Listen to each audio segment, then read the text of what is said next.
Alright guys, so I got another Rippaverse discussion video for you today, since I have picked up Goodyng the Polymath, the first one-shot from Rippaverse Comics, focused on the character Kato Goodyng, which we were first introduced to in ISO number 2, actually. So this is another book that I've had sitting around for a while, and I'm just now getting a chance to cover it. But I did want to talk about this book here today. So, as usual, I will give some general thoughts on the book up front before diving into, more spoiler territory and going through the actual events of the book itself. So, like I said, this is Rippaverse's first one-shot that they have put out. It's also the least expensive book they've ever released, which this is cover A that I've picked up here, which I believe it was 21 bucks. But if you got the mass print cover D, it was actually a little bit cheaper, only 18, I think. So, definitely their cheapest book they put out, but it is also their shortest, since most of their other books are in the 96-page range, and this one's only 70-something pages, I believe. So, a tad bit shorter than their other releases, but a tad cheaper as well. So, it is a very quick, very easy read. This book was written by Mike Barron and illustrated by Will Conrad, which Mike Barron is another industry veteran that the Rippaverse has brought on board. But as for me personally, just like with all their other writers, this actually is my first time experiencing any of Mike Barron's work, so it was all new to me. But overall, I will say that I did like this book. However, if I was rating it against the other, 4 main books that Rippaverse has put out so far, I probably would rate this one at the bottom, which sounds like an indictment, but it's actually not, because this book actually did a lot of things that I really liked. This book is the first full-on origin story for any character that we've gotten in Rippaverse, really. We did get a chunk of Yaira's backstory in Yaira number 1, but that wasn't the main focus.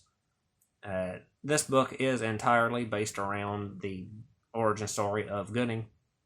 We do get to see him as a child, all the way up through adulthood. We see him coming through high school and through college and starting his own business and becoming the character that we saw in ISO 2. Simultaneously, this book is also an origin story for another new villain that was introduced in this book named Splatterpuss, which is definitely one hell of a name, I gotta say. I have mixed feelings about that name. Yes, it is kind of ridiculous, but also it is a really memorable name, and it actually does fit his power set pretty well. So I'm actually kind of okay with it. But we do get introduced to that villain, and the book actually does create a really great juxtaposition between these two characters, since both Goodyng and Splatterpuss do start out in kind of a similar place, and we get to see Goodyng rise to become the hero that we know him as, while simultaneously seeing Splatterpuss descend into the villain that he will become. So I really did like the dynamic that it created between those two characters. I liked all the characters that this book introduced. We got a few more new characters introduced in it as well. I found all of them to be likable. I think the character work probably was one of the best points of this book, actually. Beyond that, we also did get quite a bit of extra world building. In this, we did get several little tidbits of information about Flores Park and the wider world of the Rippaverse as well. So I did appreciate that.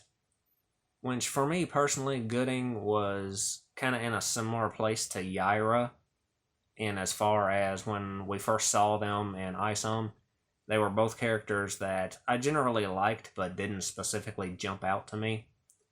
And this book, again, like Yaira number 1, did go a long way in making me appreciate Goodyng as a character a lot more, though not quite to the degree that Yaira number 1 did for Yaira.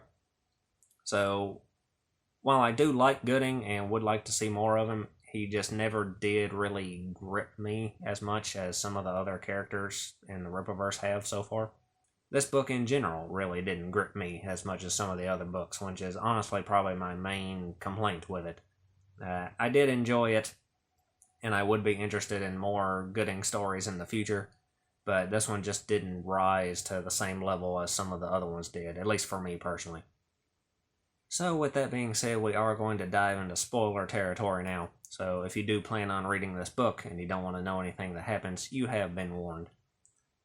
But starting off first, we do immediately get to see a very young Cato Goodyng in the 4th grade, several years ago during the War of Separation, which is a big event in the Rippaverse that we have gotten little bits and pieces about here and there. We do get a few more tidbits here in reference to it, since we hear a news report kind of off in the background talking about some of Brian Solari's victories in the war. But we do see a young Cato, and we learn that he is essentially a child prodigy, already doing calculus in the 4th grade. So he's immediately established as being a very intelligent individual. And then the book immediately jumps ahead to Cato beginning high school, years later. And we get introduced to a new character named Ron Hodges, who is a bully who picks on Cato at school and punches him in the gut repeatedly. We also meet Gina Adams, another one of Cato's classmates, who is actually really nice to Cato and seems to get along with him really well. So we get to see Cato repeatedly being picked on by Ron and punched in the gut over and over, until eventually Cato decides to put an end to this problem by hiding a panel of thumbtacks under his sweatshirt, so the next time Ron comes up and punches him, he ends up busting all of his knuckles open and completely embarrassing himself. So that was a pretty cool moment for Cato. I did actually really like that. It showed an innovative solution to a problem, and showed that Cato was very capable of taking care of himself, even against someone who was much stronger than him. So then we get another time jump to 4 years later, where we see Cato graduating from high school, and we're introduced to a new character named Ross Broderick, who is actually trying to recruit Cato to come to his company called Madwire. And he's offering him a full ride to college and, a bunch of perks to try to bring him in. Meanwhile, we also get to see what Ron has gotten up to after graduating high school, and he has actually joined the military. So we see him in a training session with another character named Eric, who Ron ends up befriending, and we have a scene with them out getting some beers, where Ron admits that the reason he signed up for the military was because he just wants to kill people. So, a very enlightening moment there about, where Ron's head's at, and that he's still definitely the bully that he was even in school. So then we just follow the lives of both of these characters. We get to see Cato going through college, where he reunites with Gina, and volunteers with her at a local church's soup kitchen. And meanwhile, on the other side of the coin, we see Ron doing a military operation, where he ends up taking out some cartel members. However, Ron and Eric end up stealing some of the drugs that the cartel was dealing, and they end up getting caught and actually sent to prison for stealing contraband. So while Ron and Eric are in prison, they are actually approached by a prison guard, who offers them the opportunity to escape from prison and actually begin working for an independent military contractor, which is called Procurement Inc., which this guard is actually secretly working for. So they end up staging an attack on this guard and escaping from the prison, and they're flown to Colorado in the Four Corners area, where they meet up with the head of Procurement Inc., a new character named James Silk. So Mr. Silk ends up offering them their freedom in exchange for coming to work for him at Procurement, which, during this conversation, we actually did get some other very important tidbits about the world here, since, from what I can gather, it sounds like after the War of Separation, the Four Corners area, which would be the states of Arizona, New Mexico, Utah, and Colorado, it sounds like that area has basically become its own country, just like Texas has, since they mentioned that both Texas and Four Corners don't recognize Argentina for some reason, which Argentina is the place that Mr. Silk plans on sending them on their first mission. So, important little world-building tidbits there snuck in. But Ron and Eric do end up agreeing to work for procurement and go on this mission to Argentina to go after a gain-of-function lab that is up to some shady stuff. So next we do see that mission with Ron and Eric parachuting into this research facility and raiding the place in order to get information on Project Hemorrhage, which is some sort of experiment that they are conducting in this place that seems to be going very poorly for the test subjects, considering we see one of them a bloody mess laying on the table.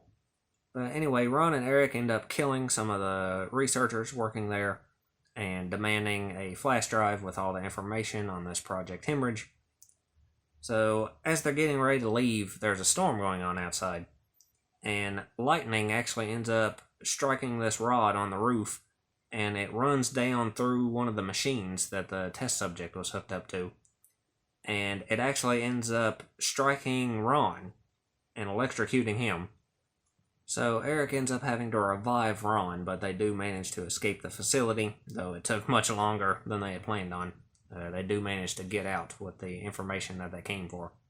So then it cuts back to Goodyng, and we get to see him joining Madwire after college. And we get to see a little bit of the company. It's an advanced tech company that makes all sorts of really cool inventions, including some, basically x-ray glasses that doctors can use. So definitely some high-end futuristic tech that they're building here.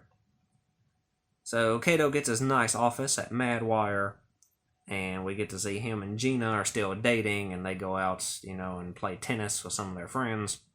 So all this builds to Kato actually proposing to Gina, who enthusiastically accepts. So they end up getting married, but their honeymoon is interrupted by Kato's boss, Mr. Quinn, calling him into work because a rival company named Spark Industries has just announced a mini nuclear reactor that is really similar to a concept that Kato came up with. So they actually plan on fast-tracking Kato's idea to try to get it to market before Spark Industries can. And Kato has an issue with this since, for one thing, he's working on a lot of other things and they want him to drop all that and just focus on this reactor.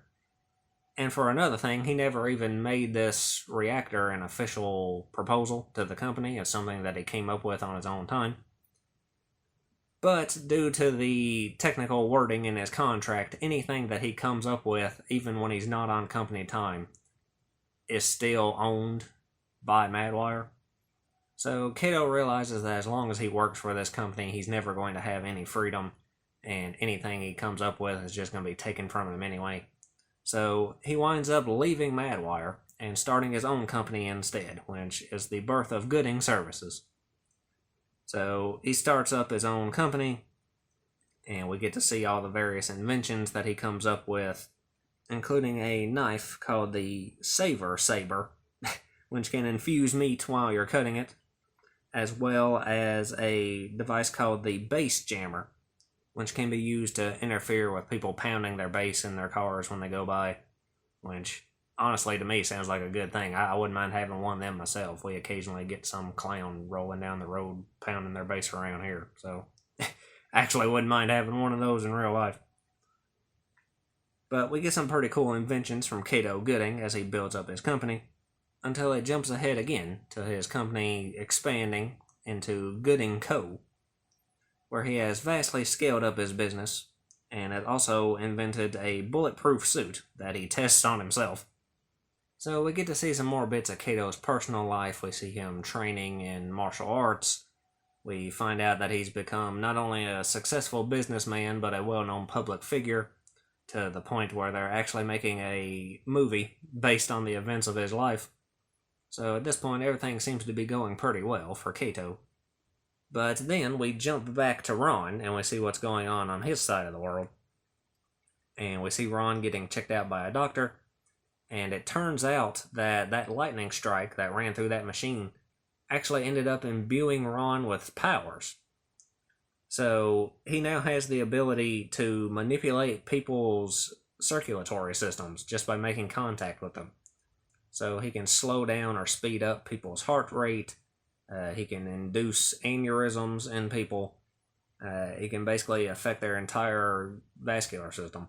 which we get to see him do this as he's testing his powers, because he puts his hands on a dog and actually speeds up the dog's heart rate to the point of killing it.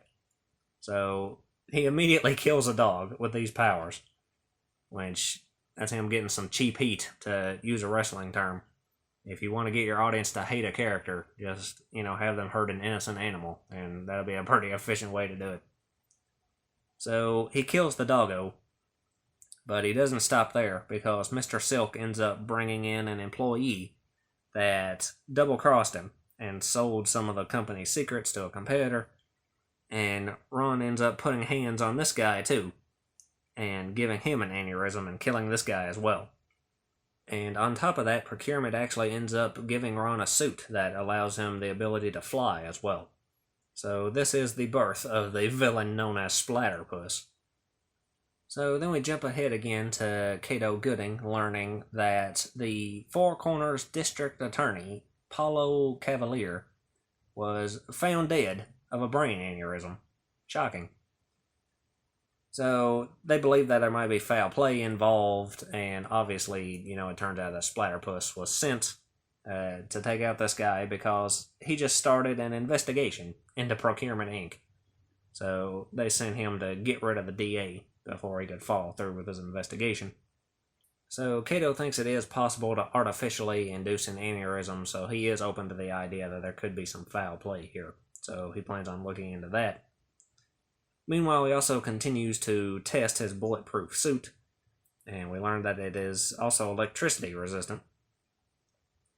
So Cato ends up leaving, and he leaves one of his employees named Dean to lock everything up, which turns out to be a bad idea, because we learned that Dean is actually selling company secrets to one of their competitors. So we see Dean meeting up at a burger joint, doing the handoff. We also learned that some of the information Dean sold involved the element terracinogen, I think is how you pronounce that, which is the molecule that was mentioned in ISOM 2, actually, that was relating to the devlings, those, ape-like creatures that blew up Avery's security building. Which it is confirmed that those things are called devlings now. I know I was a little unsure of exactly what those things were called.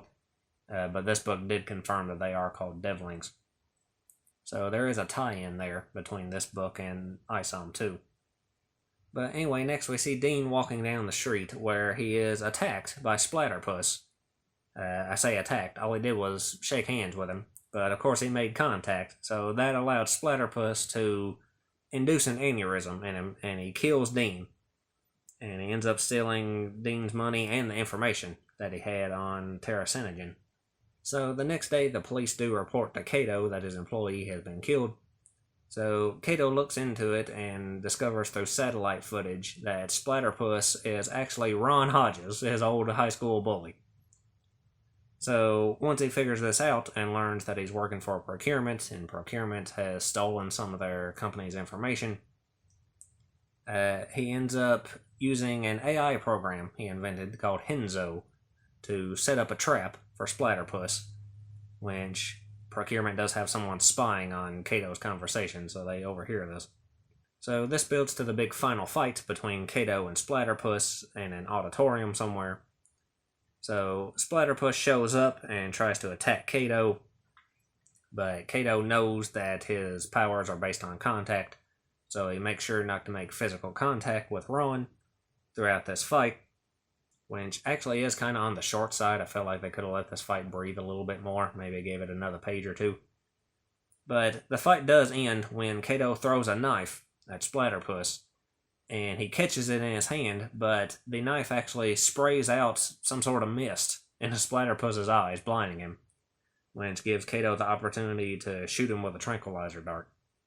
So the police end up arresting Splatterpuss and putting him into a medically induced coma to keep him from hurting anyone else with his powers.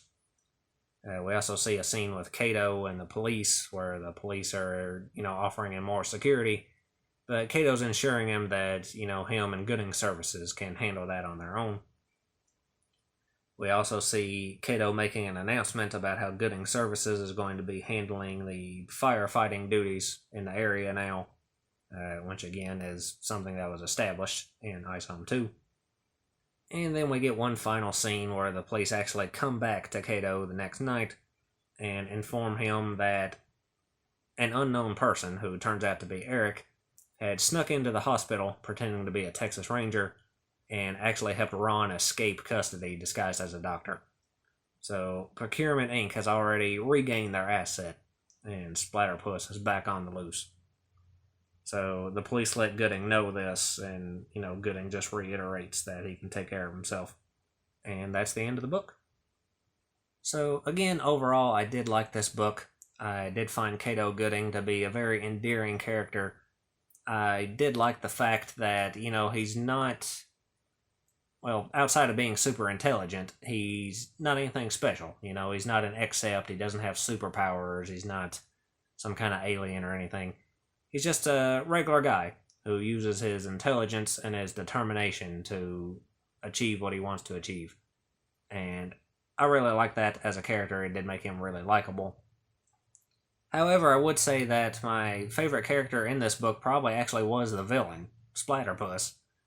I just thought he was really cool. He's definitely a very sadistic, very evil villain. We saw that scene early on with him talking about how he just wants to kill people. So he's just straight up an asshole, and he was always an asshole, even going back to school where he was the bully. So I thought he was an interesting villain. I actually would like to see Splatterpuss square off against Bloodruth, actually. Since she has blood-based powers, I think it would be really interesting to see, how their power sets interact with each other.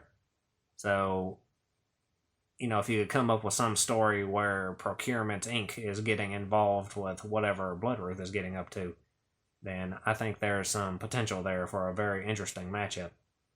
So I really did like those two characters. I like the dynamic created between those two characters. Another thing I appreciated was actually that Kato's wife, Gina, didn't get killed in this book, which is something that I just personally kind of expected to happen as I was reading through this. Kato having a wife wasn't something that was mentioned at all in ISOM 2, and now we're getting this new character introduced. And we saw how brutal Splatterpuss was and, how badly he wanted to get to Kato. So when I was reading this, I was kind of expecting it to be this moment where, Splatterpuss kills Gina and we get this tragic backstory for Kato. And I'm actually really glad that they didn't go that path, because I just felt like that would have been too predictable. And I did like Gina as a character as well. So I'm glad that we'll get to see more of her in the future, potentially too. As far as some of the negatives of the book, one thing that I was hoping to see more of and we didn't really get was there was a severe lack of robots in this. One of the cool things I thought about Goodyng in ISOM 2 was all his little robotic companions. And I realized that most of this book is set, before that. But I would have liked to see more robots in it just because I think they're cool. And we didn't really make it up to that point in this book. So I was mildly disappointed by that. The pacing of the book I felt could use a little bit of improvement. It did feel a little disjointed in places, which is probably just a product of, cutting back and forth between Kato's and Ron's story so much. But there was a few moments where it was kind of jarring. And also, like I mentioned before, I would have liked a little bit more action, especially in that final fight. I thought that was kind of over a little bit too quick and a little on the anticlimactic side. But despite those few negatives, I did overall enjoy this book, and if they decide to do more one-shots with Goodyng or give him a series or what have you, I would be interested in it. I would be open to seeing more of this character. Like I said, this book did endear me to Goodyng more as a character, though not as much as Yaira number 1 did for Yaira, like I mentioned before. So I liked the book overall, but it just never really rose to that level for me, as some of the other Rippaverse books have. I will say that if you are really invested in the Rippaverse overall, I think you will enjoy this book. If you liked Goodyng a lot in his brief appearance in ISOM 2, if he was that character for you that really jumped out as one of your favorites, I think you'll get a big kick out of this book as well. I think you will like to see, all the whole backstory of him and getting the character fleshed out some more. So while I wouldn't call this book a must-read, I would say that there is a lot of things to enjoy in it. So if you do pick it up, I don't believe you will be disappointed. But anyway, that's pretty much my thoughts on Goodyng the Polymath. Next up for Rippaverse, I do have both the Horseman and Ripazine number 2 ordered together. So those will be shipping pretty soon here. I think Horseman begins its fulfillments next week, I think, at the time of this recording. So shouldn't be too much longer before I get my hands on those. I will be going through both those books as well, since the Ripazine is going to include another short story, just like the first one did, for a new character named Saoirse. So I'll probably do another double feature video for that one like I did for Yaira and the first Ripazine. Beyond that, they also have the pre-orders for Bloodruth number 1 open right now, which I haven't picked up yet, but I plan to do so soon. Since Bloodruth is the book that I was really waiting on, Bloodruth was the character that jumped out to me as the most interesting. So that's probably the book that I'm personally most hyped for. But yeah, I'll definitely be covering all of those as I get my hands on them. And hopefully in a more efficient manner than this one was. But anyway, I guess that's all I got to say. So lots of luck to you and yours.